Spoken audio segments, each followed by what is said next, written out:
They give me some thought about the Amanda Todd suicide and the rest of suicides out there. People need to wake up and realize that teen suicides are rising because of a lot of things. Home, school, whatever. It was reported she was a cheerleader. She had a lot of friends. She had a lot of people around. She made cry for help in her video. My struggle, my issue. Under the eye, I actually almost cheered up myself. But when you commit suicide, people say, well, I lost respect for her because she committed suicide. And I don't think that's right to say and fair to say either. I got bullied in high school, middle school, and a little bit of high school, but I didn't kill myself. Of course, I had my faith, I had family, and my father was the biggest driver in my life. He was in the Army for 24 years, so you understand that being as it may there, the biggest driving force in my life to make me go. And my brother is also who's an usher with me at church, been with me a long time. We lived in the same house for 20-something years. I still live at home with my parents. Don't mean nothing that I'm not, mentally sound. But that's a whole different story. That getting back to what this is, I'm sorry I crap a little bit there. I read the story a couple times. It made me mad. But she had all the help she could get.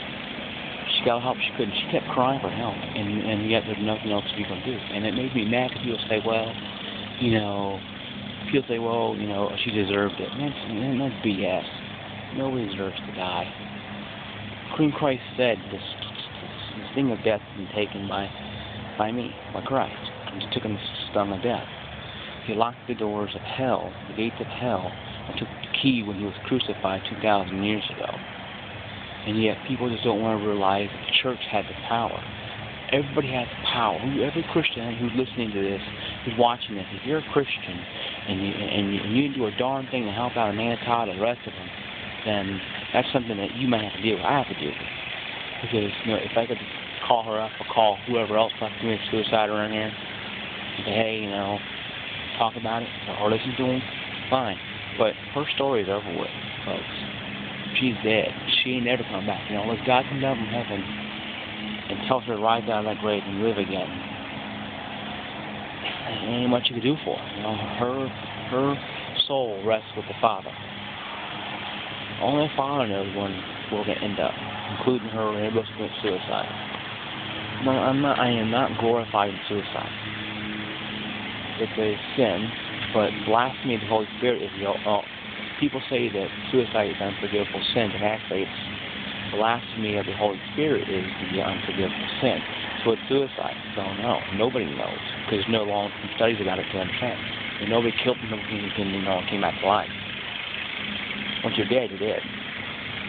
Unless Jesus Christ 2,000 years ago rose on the third day, then he lives. But I'm not going to say kill yourself to prove that you can survive or come back to life. That's really dangerous. And that's stupid, and that's immoral, and it's playing God. I'm not saying to do that. But the rest of people say, I hear all this talk about Amanda Todd and your Facebook page, but there's hundreds of thousands of people dying of war every day. Where's their Facebook page? People in Kenya, people over in Iraq, people in Istanbul, people in World War II, Jews who were gassed in the chambers. Where their tribute page? The tribute page. I'm not saying that we should not fund. My sister had a couple suicidal thoughts when she had bipolar. She's still with us. She's taking medication. She's doing strong. She wasn't bullied. She had a chemical imbalance. Maybe it's with Amanda Todd's thing. But normally it doesn't affect you if you're 18 years and over, is what the doctor told her. But maybe it was a unique case. Maybe the bullying and this cyber jerk who's an idiot, who I think I have no respect for.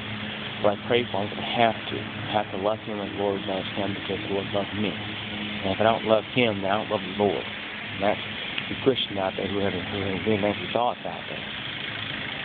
Just fall.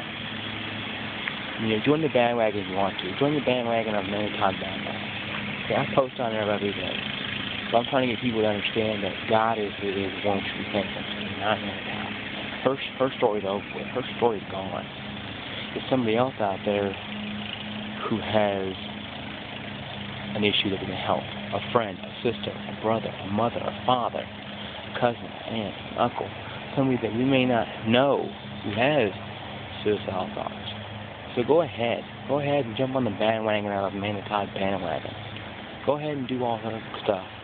And yes, 15-year-old beautiful young woman is dead. And that's something that's tragic. But don't forget, though, it was her choice.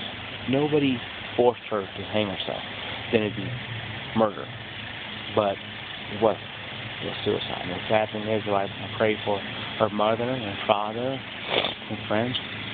Even the boys who bullied her. Even that cyber jerks who bullied her and did all that blackmail. And I pray for them that God has mercy on their soul and helps them, confess their sins and they can not convicted, but have conviction. The soul, and they go to jail because of God's will, and so be it. God's will be done. They go to jail, but you don't want to mess with God. I'm sorry, there's certain things I don't mess with, and blaspheming the Holy Spirit, blaspheming Jesus Christ, blaspheming God, I don't deal with. And maybe she was church go, maybe Amanda wasn't church go, maybe she was, maybe she wasn't. But if somebody could talk to her and say, hey, this is Jesus, and maybe it would have changed her life, and all of her stuff would have gone away. And somebody else would be put in place. Sad thing is true. But it's said about every 9 seconds someone dies from suicide. There's people dying of starvation in South Africa right now. October 10th is probably 1,000 people who died, including people who died of war, famine, soldiers being killed. There's no Facebook page of them. I'm not saying that I think her death would be more of her being a martyr, and I don't like that because it glorifies suicide as being some type of glorified way out, and it's not. The Father holds your soul in His hand, and I don't know if I'm, only Father knows if I'm going to heaven. I have a strong belief, and I pray every day that I am. But the Father knows my heart. He knows your heart. He knows your soul. He knows everything about you. He knows your soul. He knew Amanda before her mother was even born in her mother's womb. That's how far back this goes. And Amanda Todd, rest in peace. But her story's over with. There's nothing we could do for her now. If Jesus said, she had told somebody to help her and that person didn't, I can't judge him. The Father's going to judge him, of course, because he was given mission and he disobeyed. But since he did talk to her and she said, no, I don't want that, then it becomes on her. She denied the word of Christ, denied help. But she went to help in school and counselors and parents and changed school 3 times, tried to kill herself. Not once, not twice. She tried to kill herself twice. The 3rd time she hung herself. It's over with, and hanging yourself is really hard because hanging yourself doesn't mean you'll die instantly. It could take minutes. You can be hanging there, choking to death, and it sounds really brutal, but it is. That's why a lot of countries stop doing hanging, except Iraq and the other countries that still do it. But I'm just saying, guys, be alert out there. So we don't have a repeat of Amanda Todd. Because, no one wants to walk into a room and see their sister hanging there, or having their father with a gunshot wound to the head, a mother with her wrist slit. Let's not repeat this. Let's come together. And I pray for you. Father above, I ask that all people who are watching this video, pray that, Lord, that you bless them, help them. Holy Spirit, I ask you to consume their doubt and fears and enter some peace into them so they may understand what's going on. To be overcomers, because we're all overcomers. And I ask, Lord, that you bless those bullies who are bullying these people, and you bless the people who bullied Amanda and have conviction on their hearts to confess their sins to authority that need be, or to anybody that's authority, to a preacher, or a deacon, or an usher, whoever. is there counseling so we can find a way to stop this. And I pray, Lord, Father, Son, and Holy Spirit, that it's going to happen. And I pray that we try to save at least some people this year, because it's getting the holiday season where teens and family members and people who are alone really consider this.